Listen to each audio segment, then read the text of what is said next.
ओम शांति। हम अपने दिनचर्या का, मनचर्या का बहुत ध्यान रखते हैं और हम हमेशा कोशिश करते हैं, पुरुषार्थ करते हैं कि हमारा जो भी कर्मा हो वो श्रेष्ठ हो। हम जो भी कर्म करें वो श्रेष्ठ हो और उसका फल तो मिलना ही है और वो भी श्रेष्ठ ही होगा। ये हम तो सब जानते हैं। हम सब कर्मों की इस गति को जानते हैं और ये भी जानना हमें बहुत ज़रूरी है कि जो भी कार्य स्थूल में हमें मिले हुए हैं, जैसे कि अगर हम बच्चे हैं, अपने माता पिता के साथ रहते हैं, तो हमें पढ़ना, माता पिता की इज़्ज़त करना, उनका कहना मानना, ये सब बहुत ज़रूरी है। और अपने लक्ष्य को साफ सुथरा रखना। यदि हम गृहस्थ में हैं तो अपने साथ रहने वाले सभी आत्माओं के लिए कार्य करते हुए बिना किसी कोई भी गलत संभावनाओं के दूर करते हुए अपने मन को हमेशा सतुगुणी करते हुए यदि हम हर कर्म के साथ ब्लेसिंग्स जोड़ देंगे, परमात्मा की याद जोड़ देंगे, तो वो कर्म भी श्रेष्ठ बन जाएगा। चाहे वो कितना भी छोटा कार्य क्यों ना हो, चाहे वो घर घर घर से शुरू हो, चाहे वो बाहर हो, चाहे वो कहीं भी हो। लेकिन जब तक इन सभी स्थूल कार्यों के साथ पढ़ना हो, लिखना हो, जॉब हो, घर का कार्य हो, बाहर का हो, वटेवर कुछ भी हो, हमें इन सभी कार्यों के साथ, इन सभी चीज़ों के साथ अपने मन से हमेशा शुभ भावना ही रखनी है। यदि हम कर्म करते हुए थोड़ी थोड़ी देर में प्रभु को याद करते हैं और उसको छोड़ देते हैं या भूल जाते हैं, तो जितना भी हमने कमाया है हमारा कुछ सेव नहीं होगा, वो साथ साथ में ड्रेन होता जाएगा, यानी कि वो डिलीट होता जाएगा। डिलीट माना वो हमने जो कमाया पैसा वो खर्च करते जाएंगे। यदि हम चाहते हैं कि हमारे पुण्य कर्मों का खाता हमेशा जमा रहे, तो हमें ज़रूरत है अपने हर कर्म में आत्मिक स्टेज में रहना। आत्मिक स्टेज माना शुभ भावनाओं में रहना, शुभ कामनाओं में रहना। कोई भी अगर हमारे सामने आता है, हम तो हाथों से कर्म इंद्रियों से कार्य कर रहे हैं, लेकिन हमारा मन प्रभु के चिंतन में है या स्वयं के चिंतन में है या दूसरों के शुभ चिंतन में है, तो सामने वालों को भी हमसे एक अच्छी ऊर्जा जाएगी और उसका स्वभाव संस्कार जैसा भी होगा, उसका स्वभाव संस्कार भी हमारी उस उच्च श्रेष्ठ वाइब्रेशन से वो हो जाएगा, मेल्ट हो जाएगा और वो हमारे लिए एक अच्छी शुभ भावना और कामना रखेगा। लेकिन सबसे पहले कार्य है अपने स्वयं के लिए कि हमने अपने सेविंग अकाउंट में पुण्य के खाते को जमा करना है, ताकि ये ऐसा कार्य नहीं करना है कि पुण्य कमाया उसी वक्त खर्च कर दिया।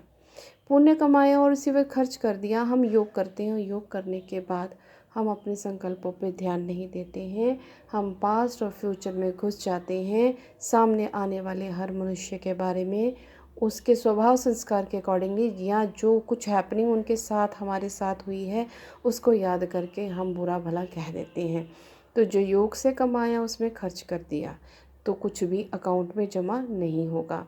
अगर हम अकाउंट में जमा करना ही चाहते हैं, सेव करना ही चाहते हैं पुण्य को, तो हमें अपने हर कर्म के साथ शुभ कामनाएं, शुभ भावनाएं, परमात्मा चिंतन, स्वयं चिंतन, शुभ चिंतन पर और दूसरों का पर चिंतन, लेकिन शुभ चिंतन, अपना भी चिंतन, शुभ चिंतन, दूसरों का भी चिंतन, शुभ चिंतन, परमात्मा चिंतन। ये तीन चीज़ें यदि हम अपने हर कर्म के साथ जोड़ दें तो हमारे पुण्य का खाता जमा होना शुरू हो जाएगा और ये हमें बहुत हेल्पफुल रहता है।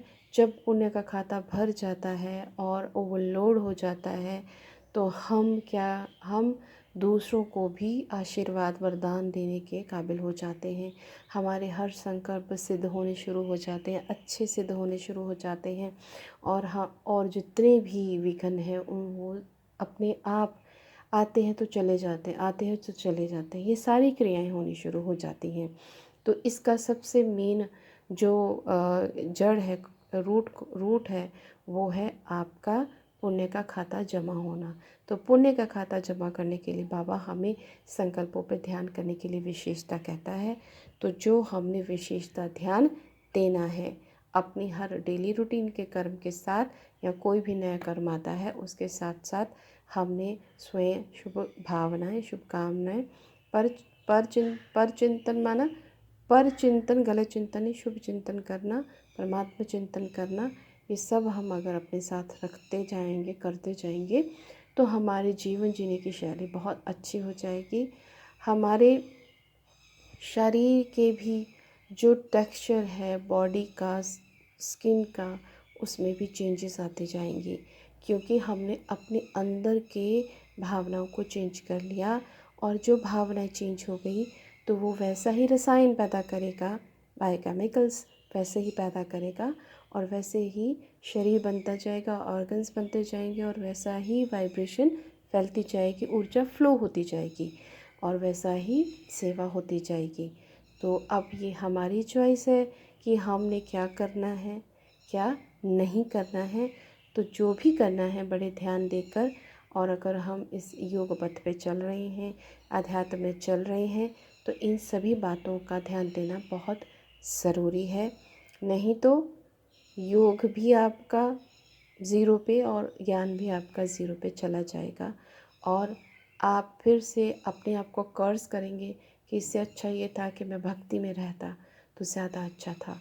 लेकिन ये सब जो बातें हैं ये अपने स्वयं की बनाई हुई बातें हैं, अपनी सोच के अकॉर्डिंगली अपने आप को सही करने के लिए। भक्ति में भी जो है किसी की श्रेष्ठ भक्ति होती है और किसी की निमन भक्ति होती है।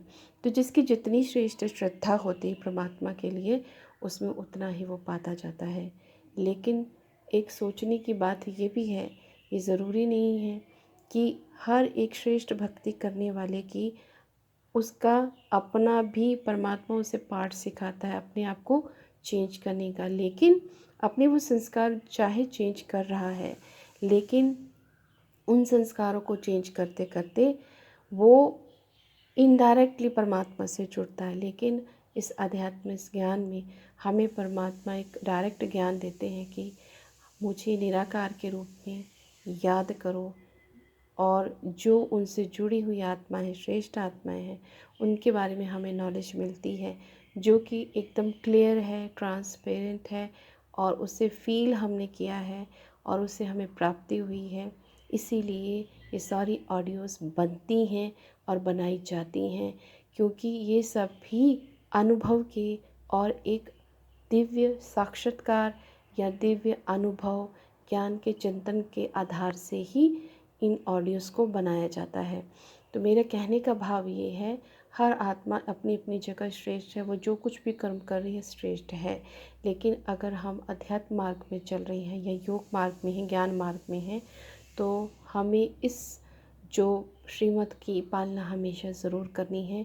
अगर हम पुण्य का खाता जमा करना चाहते हैं तो इस वीडियो बनाने का, ऑडियो बनाने का मकसद मेरा यही था कि मैं सबको यही शेयर करना चाहती हूँ कि जो आत्माएं अपने खाते में पुण्य जमा करना चाहते हैं, तो अपने कर्म इंद्रियों से कर्म करते हुए भी अपने जो मन की जो इंद्रियां हैं उनसे अच्छे कर्म साथ साथ में करते जाएं, तो हमारा पुण्य का खाता डबल सर्विस होगी और वो डबल जमा होगा। ओम शांति।